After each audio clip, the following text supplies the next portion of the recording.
Hey friends, welcome back to my channel. My name is Shauna, or you can call me Niece Moon Crystal, whatever vibes with you the most. Today I'm doing something a little bit different. Don't be scared. I am still doing pick a cards. I actually have one coming up for you this week, and I'm making more as well too. But I wanted to tell some scary stories, you guys. I wanted to do something different. And scary stories and the paranormal have always fascinated me, and I feel like it's something that we kind of like push under the rug a lot of times, but literally every person that I have met has had an experience with the paranormal, so I find that very interesting. So anyway, this is kind of going to be a series through, October through Halloween and stuff like that, September, October, those sort of things. In my next episode, I'm actually going to have somebody else tell a story that I'm very excited about. Her name is Kaycee. You can find her on Instagram at Love3Essence. I will put it here. She's the one that made me this beautiful necklace that I obsessively wear.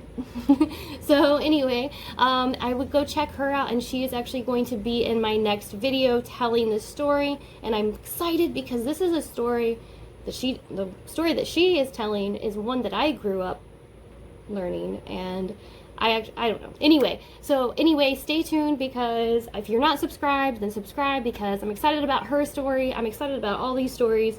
If you guys do have your own story, or you have some, a story of the paranormal that you would like to share, let's collaborate, and I'm happy to put it on the channel. So what I did is I wrote down my story, because I wanted to make sure that I could, remember it clearly and like recall. And then I also did a tiny bit of research. Actually, I did a lot of research because I was like, what the heck? So this is how it's going to begin, my dear friends. My story begins in Berea, Kentucky.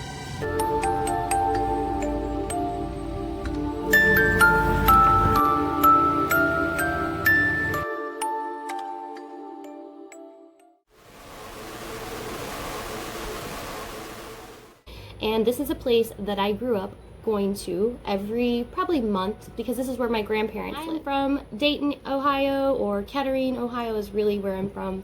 And we would drive down about once a month just to go visit my grandparents, to see how they were, catch up, do those sort of things. It was also like a little vacation, because, we got out of this like city, suburbia kind of thing. So it was very fun to do. Now, this place, was about 20 minutes outside of Berea into the country. It's in Rockcastle County. This location is very secluded. There was like 3 houses, and the rest was farmland around it too. There was a railroad track that ran right next to the house, and it was so close that it would shake and rattle the windows every time it went by, wake me up in the middle of the night. It was something that I was scared of when I was a kid, but got over it. As I got older, I'm like, oh, that's the train. But anyway, so this place was also very close to the foothills of the Appalachian Mountains too. And my grandfather and family, other parts of my family, actually had crops and like cows and stuff up in the Appalachian foothills as part of their farm and stuff. So we would drive up there too, but it was right next to the house as well. So this was a totally different place for me. Like I said, I was living in suburbia in Kettering, Ohio, and I always enjoyed going to the country, though, being with my grandparents, and they would always ask me to stay with them, and stay a couple weeks or whatever, spend some time. And this is my dad's mom and dad, and I loved them, but at the same time I felt so strange at this place that they were living at, this home that they were at, that I would never stay more than a few days. I would stay with my parents and leave. Even when I got older, I didn't stay like, in the summer, and all my cousins and my brother and stuff like that, they did. I just never would do it. I felt very uncomfortable there. Like I said, not from them at all. I loved to be around them, but it was the area, it was the land, it was the house. There was something about it that was just very strange to me. So the home was notoriously haunted. Actually, everyone in my family knew that the home was haunted by this lady that we called Miss Rose. And she was a white apparition that you would see, and she mainly spent time in this guest bedroom that we all had to sleep in when we would come to visit. Miss Rose was a very sweet entity, and I do remember being terrified of her as a child, and her sitting on my bed and touching my leg, and me knowing that there was a spirit there, you know. But as I got older, I kind of understood that her presence wasn't like scary anymore. She wasn't trying to scare me. My grandpa actually, he said he would wake up every night and walk through the house and turn lights off because she had walked through and turned them on, and he would get up and turn them off. My dad is actually, when he's been there, had dreams about her. She's been in his dreams, and every person that has stayed in that house has had some sort of experience with this Miss Rose spirit, and it just was kind of normal at that point. I was kind of scared because, you know, when I was younger, you know, I was there from the time I was probably 4 to 13, I think it was. So when I was younger, it was a lot scarier to be in this house, and I was scared to like be by myself. I was scared to, you know, go in a room by myself. So the place was notoriously haunted, and we all knew it, and there was this nice spirit that was there that we knew of. Well, it didn't really make sense to me at first. My dad and I would go down, and we would stay sometimes on the weekends too when I was younger and he was off work. So it was me and him that went one weekend, and we were staying in the guest bedroom. I was like 8 years old, something like that. And my older cousin, she wanted to stay with me too because we wanted to hang out and like have a night together. And I remember we watched movies with my grandma, and then we went to bed and it was a huge king-size bed. My dad was on one side, I was in the middle, and then my cousin was on the other side. So me and her are over here chit-chatting. You know, my dad's asleep, rolled over to the other side, and we're over there whispering and, you know, talking about our lives because my cousin actually lived down there, and like, so we didn't get to talk a whole bunch about stuff. So we were talking about our lives and everything, and then we start to hear something in the closet that's right next to the bed. And this closet, let me say, I was not allowed to go into it by myself. And I always thought it was because I was going to mess something up. That's kind of how it was portrayed to me.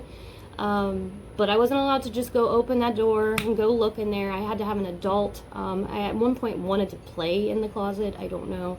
But I was not allowed to do that. The closet was off limits to me. And I didn't really question it either, honestly. So we started hearing noises from the closet that I'm not allowed to really get to. Me and my cousin decide, okay, well, let's look through the keyholes. So this is a house that was probably built in the 1930s, 1940s. Had the big old like skeleton keyholes where you could actually look through. This closet was always packed full of stuff. I mean, like wall-to-wall clothes and boxes and shoes and all this stuff. So like when you opened it, I mean, it was just stuff. The other thing about the closet that was always strange was it was wallpapered over in the back. Like if you looked into the back of the closet, you could see the wallpaper hanging down, and you kind of tell that there was something going on behind this. So as a kid, I would dream about walking through this closet and there being a door on the other side and there being people in there.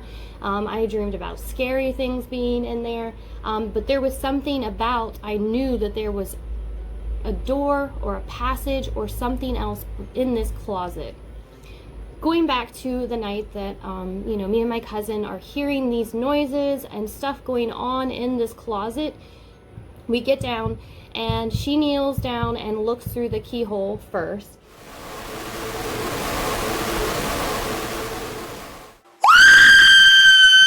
And she screams and she freaks out and she wakes my dad up, and I'm freaking out too, and he's getting upset because we're screaming and yelling and freaking out.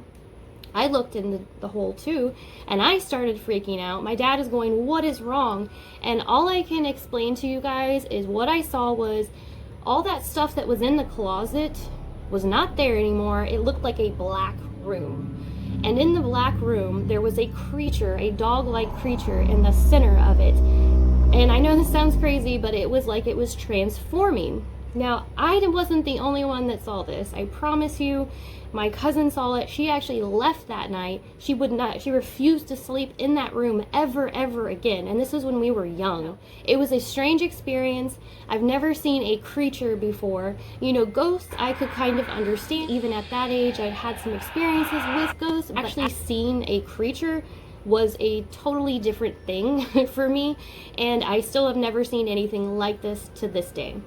So it really, I remember that night or whatever, my dad got up, turned the light on, opened the door to satisfy, you know, to say, okay, there's nothing here, and nothing was in the closet. So I did have to lay down and sleep in the room the rest of the night, which was terrifying. And, but luckily my dad was in there with me, and otherwise I probably would have been curled up somewhere else in a ball. But this thing, like I said, I can't explain it. All I know, it was like this dog, half something else, transforming in the closet, making noises, and it was definitely a paranormal experience. Now, I say that because I noticed that the actual closet had changed. The closet wasn't how it always looked. It looked different when we looked through the keyhole, and so it was a manifestation, obviously, of something, of a negative spirit or entity. I don't know, honestly, why the closet was off limits. Nobody ever told me. I actually never really asked, because as I got older, it was something that I kind of ignored, because it was kind of like a crazy experience and something that you don't really tell people that much kind of thing, that you've seen a creature transforming in a closet. It's just a weird story. So yeah, I just pushed all that down, never really asked any questions. What was interesting, first off, is this Miss Rose character that I told you guys about in the beginning of the video, the spirit that haunted the house that was nice. She would always sit in front of the closet in a rocking chair. I really truly believe that she was protecting us from whatever was in the closet. And she would sit there and rock every night. Like I said, every family member would see her in this guest bedroom, and she would be guarding the door, sitting in front of the door. And she was always very sweet and very kind. And I felt like she was protecting us all from something that was going on in there.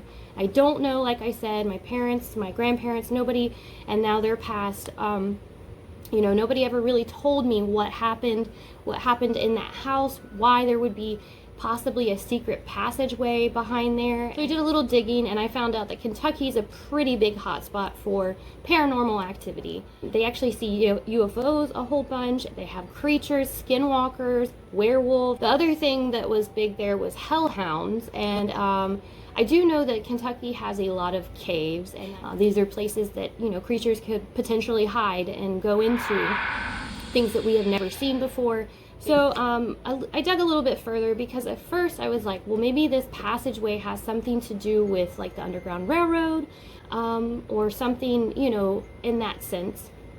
It's not old enough. Like I said, I felt like it was built in the 1930s or 40s, and then I got into something else that made a lot of sense, and this is where I feel the conclusion is I feel like it had to do with possibly bootlegging, because whiskey was huge back then, and running it was huge. And I found some very interesting stories in the areas there and nearby about whiskey running, and knowing that this place is so secluded and up there, you know, in this mountainous region where all these like roads are that not anybody really travels, like only the people that know them travel these roads. It made sense that this house would have been built because, you know, bootlegging, making moonshine was a big thing for families to make money. Like, it was how they made their money at one, and still do, actually. It's a very big thing. So I could see where if there was a hidden passageway there, it had something to do possibly with that. Other than that, I really don't know what else. I'd be curious to hear your guys' theories on it. And I didn't really want to leave this open, but at the same time, I have no, like, when I go look at this area and look up the history and different things, there is really no there's nothing there. There's no evidence, there's no history. There's like a few articles. I did read that this area was kind of like a Wild Wild West area for a while, where there was no law and there was a lot of gunfighting. And this was even in the early 1900s that this was still happening. So I don't know, I found that interesting too. But I do feel that something maybe negative happened in that house. I'm not sure what it was, but I do feel that that entity, Miss Rose, was protecting us too from it. Now the house is actually condemned, and so I'm sad to say that, and I'll show you guys some pictures that I took when I was there a few years ago, because my grandparents are actually buried up on the foothill that I kept talking about. There's a cemetery up there that they're buried at, so we passed by the house and then drove up to the cemetery. And I don't really know exactly what happened, but I did always sense that it was something that imprinted there, something negative. And if I ever get to go back, I would love to walk through that closet and really probably try to clear it out and see what was going on. So until then, it's kind of a mystery, and I just thought I would share it with you guys. I will have more scary stories for you along with tarot pick-a-cards, and I hope y'all stay super blessed, and I would love to hear your stories. Just let me know. Bye y'all.